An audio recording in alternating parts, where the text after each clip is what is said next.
بسم اللہ الرحمن الرحیم۔ حدیث میں ہے کہ جب رمضان کا آخری عشرہ آتا، رسول اللہ صلی اللہ علیہ وسلم شد مئزرہ وایغض اہلہ، عبادت کے لیے خود بھی تیار ہو جایا کرتے تھے اور اپنے گھر والوں کو بھی جگاتے تھے۔ آج 20واں روزہ ہے، رمضان کے 2 عشرے مکمل ہو جائیں گے اور کل سے تیسرا عشرہ شروع ہو رہا ہے، بلکہ آج افطار کے بعد سے تیسرا عشرہ شروع ہو جائے گا۔ تو نبی صلی اللہ علیہ وسلم کی عادات میں سے اس عادت کو بھی ذہن میں رکھنا چاہیے کہ رمضان کے آخری عشرے میں خود بھی عبادت کرتے، وہ تو پورے سال ہی کرتے تھے، لیکن ایک امتیازی بات کہ اپنے اہل خانہ کو بھی جگایا کرتے تھے۔ اس کا اہتمام کرنا چاہیے کہ رمضان کے آخری عشرے میں اپنے گھر والوں کو بھی ترغیب بھی دیں رات کو عبادت کرنے کی، اور جگائیں بھی۔ صرف ترغیب کافی نہیں ہے، کیونکہ انسان رات کو جب ترغیب دے کے سوتا ہے تو صرف ترغیب سے کسی کی آنکھ نہیں کھلتی، کھل بھی جاتی ہے تو اٹھنے کی ہمت نہیں ہوتی، تو اٹھایا جائے۔ آپ صلی اللہ علیہ وسلم نے فرمایا کہ اللہ بہت خوش ہوتے ہیں ان 2 میاں بیوی کی طرف کو دیکھ کر کہ جب رات کو ایک تہجد کے لیے اٹھتا ہے تو دوسرے شوہر اٹھتا ہے تو بیوی کو اٹھاتا ہے، وہ نہ اٹھے تو اس کے منہ پہ پانی کی چھینٹ مارتا ہے،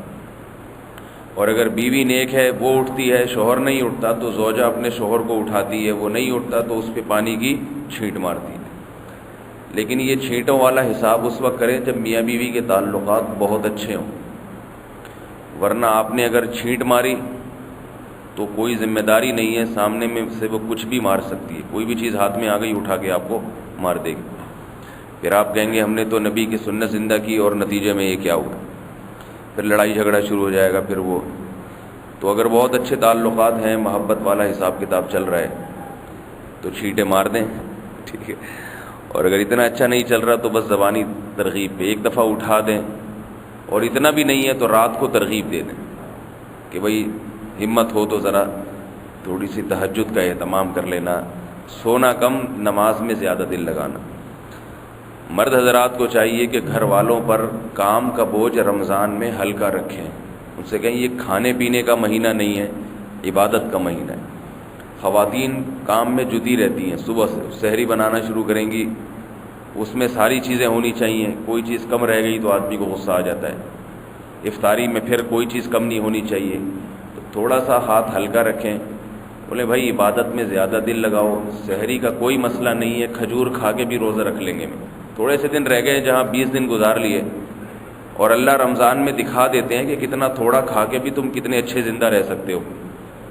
کتنا تھوڑا۔ بعض دفعہ اب یہ جو راتیں چھوٹی ہیں اس میں کئی دفعہ تو سحری کی نہیں، ہم میں سے میں نے بھی نہیں کی، آپ لوگوں نے بھی نہیں کی ہوگی، صبح اٹھے ویسے ہی 2 گلاس پانی پی لیے، چلو بس ٹھیک ہے کافی۔ اتنی چھوٹی راتیں ہیں کہ اگر رات کو آپ 12 بجے کھانا کھاتے ہیں تراویح کے بعد، پھر کون سحری کرتا ہے؟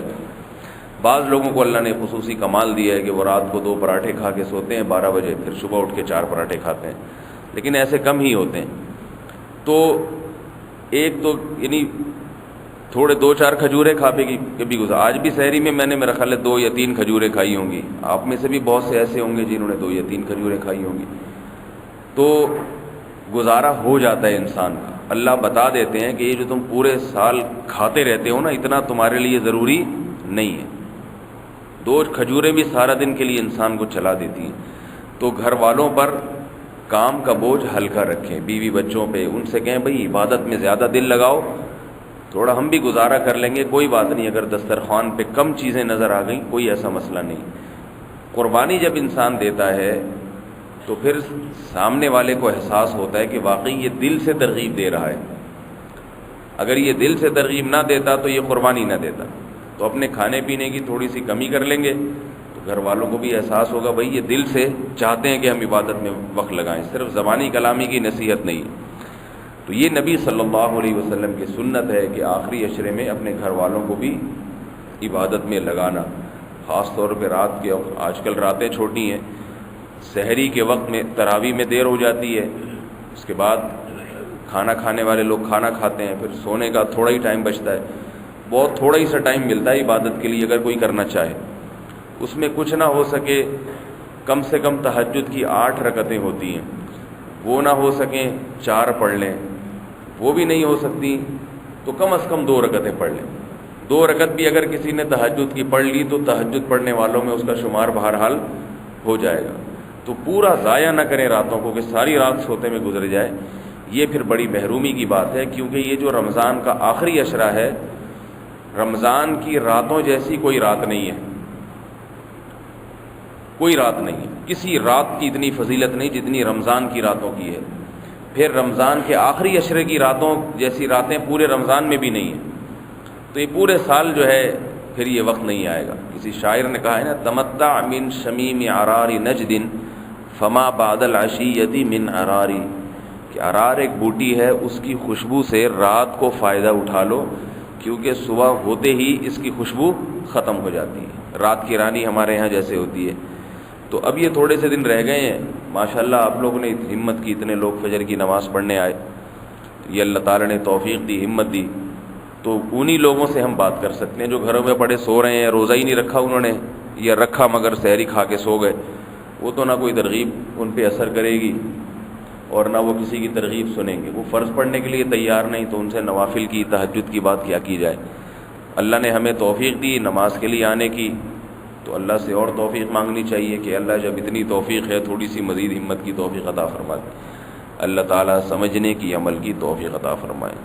سبحانک اللہم و بحمدک۔